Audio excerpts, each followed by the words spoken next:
CA எக்ஸாமில் winning strategy for CA foundation. So இந்த மாதிரி சிஏ இன்டர் அண்ட் ஃபைனலுக்கும் இருக்குது.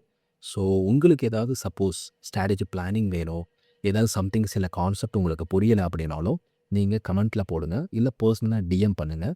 அஸ் அ மென்டாராக நான் உங்களுக்கு கைட் பண்ணுறேன். சப்போஸ் உங்களுக்கு எதாவது சம்ஸ் புரியல, ஏதாவது கான்செப்ட் புரியலைன்னா நீங்கள் எப்போனாலும் அப்ரோச் பண்ணலாம், நோ ப்ராப்ளம்.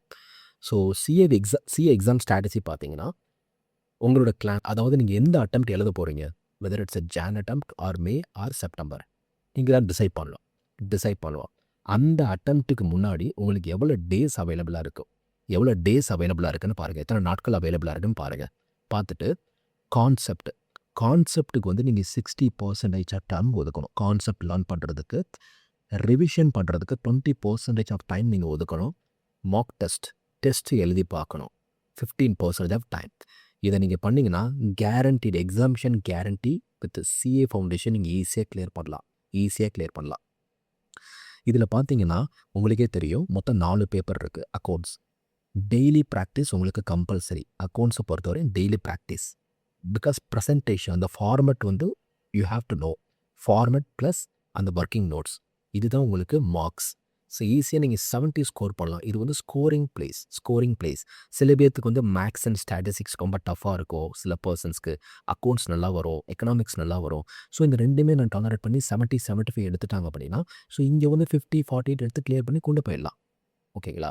அதே மாதிரி தான் லா பொறுத்தவரைக்கும் கீவேர்டுக்கு தனியாக நோட்ஸ் இருக்கணும். கீவேர்ட் ப்ரெசன்டேஷனுக்கு தனியாக நோட்ஸ் இருக்கணும். பிகாஸ் இது லாஸ்ட் டே, 1 day பிஃபோர் எக்ஸாமுக்கு அவங்க ப்ரிப்பேர் பண்ண போகிறாங்கன்னா, ஸோ இந்த கீவேர்ட்ஸ் பார்த்தோன்னா அவங்கள மைண்டில் வந்து ஆட்டோமேட்டிக்காக செக்ஷன் எல்லாமே அவங்களுக்கு ரிமைண்ட் ஆகும். செக்ஷன் நம்பர் நீங்கள் கோட் பண்ணிங்க அப்படின்னா எக்ஸ்ட்ரா போனஸ். எப்போவுமே லா பொறுத்த வரையும் ரீட் பண்ணணும், அண்டர்ஸ்டாண்ட் பண்ணிக்கணும், ரிவைஸ் பண்ணணும், ரைட் பண்ணணும். டெஃபினட்டாக நீங்கள் எழுதி பாருங்கள். எழுதி பார்க்க தான் உங்களுக்குள்ளேயே சப்கான்ஷியஸ் மைண்டில் உள்ளே போய் உட்காரும். அங்கே நீங்கள் எக்ஸாம் பேப்பரை பார்த்தோன்னே உங்களுக்கு ஈஸியாக நீங்கள் ஆன்சர் பண்ண முடியும். அதே மாதிரி மேத்ஸ் அண்ட் ஸ்டாட்டிஸ்டிக்ஸ் பார்த்தீங்கன்னா ஃபார்முலாக்குன்னு தனியாக நோட் புக் போடுங்க. டெய்லி ப்ராக்டிஸ் பண்ணுங்கள். டெய்லி 3 to 6 சம்ஸ் நீங்கள் ப்ராக்டிஸ் பண்ணுங்கள். ஃபார்முலாக்கு தனியாக நோட் புக் போடுங்க. மேத்ஸோட பாயிண்ட் ஆஃப் வியூவில். எக்கனாமிக்ஸ் பொறுத்தவரையும் கான்செப்ட் உங்களுக்கு கிளாரிட்டி இருக்கணும். டயக்ராம் ஃப்ளோ சார்ட் மாதிரி நீங்கள் எழுதி பாருங்கள். ஏன்னா பிகாஸ் அந்த ஃப்ளோ சார்ட் எங்கே ஆரம்பிக்குது, எங்கே முடியுது, அந்த அண்டர்ஸ்டாண்ட் பண்ண ஆரம்பிச்சிட்டிங்க அப்படின்னா அது உங்களுக்கு மறக்காது. நீங்கள் இந்த கான்செப்டை உள்வாங்கிக்கிட்டு நீங்களே ஃப்ரேம் பண்ண ஆரம்பிச்சிடலாம் சென்டென்ஸ் வித் கோர் ஆப்ஜெக்டிவ் என்ன கேட்டிருக்காங்களோ. ஸோ கொஸ்டின் பேப்பரை நீங்கள் ப்ராப்பராக ரீட் பண்ணி என்ன கேட்டிருக்காங்களோ அதுக்கேற்ற மாதிரி ப்ரெசென்ட் பண்ண ஆரம்பிச்சிங்கன்னா மொதல் அட்டம்ப்ட்லேயே நீங்கள் உள்ளே வந்தெல்லாம் கிளியர் பண்ணிடலாம். 60% எக்ஸாம்ஷனோட. டெய்லி ரூட்டீன் பார்த்தீங்கன்னா ஒரு 6 hours, 4 to 6 hours போதும். 2 மணி நேரம் அக்கௌண்ட்ஸ்க்கு ஸ்பெண்ட் பண்ணுங்கள். லாக்கு ஒரு 1.5 மணி நேரம், மேக்ஸ் அண்ட் எக்கனாமிக்ஸ்க்கு ஒரு 1 மணி நேரம். ஸோ டெய்லி கன்சிஸ்டன்சியாக ஃபாலோ பண்ணுவோம். கன்சிஸ்டன்சி. நோட்ஸை ப்ரிப்பேர் பண்ணுங்கள். எப்படி ப்ரிப்பேர் பண்ணணும்? ஃபஸ்ட்டு நீங்கள் லேர்ன் பண்ணணும். Second revision. அதாவது இந்த ஒரு அக்கௌண்ட்ஸ் நான் உட்காந்தேன் அப்படின்னா 7 நாளைக்குள்ளே ரிவிஷன் பண்ணணும். அப்படிங்கிற மாதிரி ஒரு நோட்ஸு உங்களுக்குன்னே ரெடி பண்ணணும்.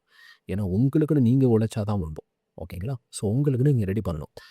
அது மட்டும் இல்லாமல் ஃபைனல் ரிவிஷன்.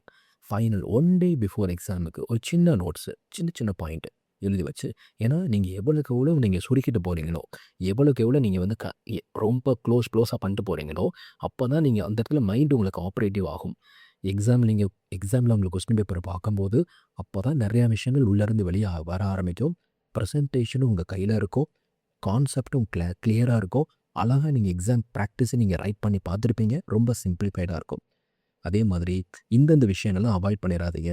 ஐசியோட மெட்டீரியல் ரொம்ப இம்பார்ட்டன்ட். இதுதான் ப்ரைமரி சோர்ஸு. இதை மிஸ் பண்ணிடாதீங்க, ஐசியோட மெட்டீரியல். அதே மாதிரி ரீட் பண்ணிக்கிட்டே இருக்காதீங்க. ரீடிங் மட்டும் உங்களுக்கு சப்போர்ட் பண்ணாது. நீங்கள் ரைட் பண்ணி பார்க்கணும், எழுதி பார்க்கணும். ஓவர் கான்ஃபிடென்ஸாக இருக்காதீங்க, ரொம்ப ஃபியராகவும் இருக்காதீங்க. ஃபியராகவும் இருக்காதீங்க. லாஸ்ட் மந்தில் எந்த நியூ டாபிக்ஸ், நியூ கான்செப்ட்ஸும் படிக்காதீங்க. ஈவன் தோ யார் உங்களுக்கு சொன்னாலும் நீங்கள் என்ன படிச்சுட்டு வந்திருக்கீங்களோ, என்ன நோட்ஸ் எழுதி பார்த்துருக்கீங்களோ, அந்த இடத்துல நீங்கள் திருப்பி படிங்க. Presentation matters. ஐசியோட மெட்டீரியலை இக்னோர் பண்ணாதீங்க. ப்ராக்டிஸ் பண்ணுங்கள். டெஃபினட்டாக வித் 60+ நீங்கள் ஸ்கோர் பண்ணலாம். ஏதாவது இதில் உங்களுக்கு டவுட் இருந்துச்சு அப்படின்னா நீங்கள் கமெண்ட்டில் போடுங்க.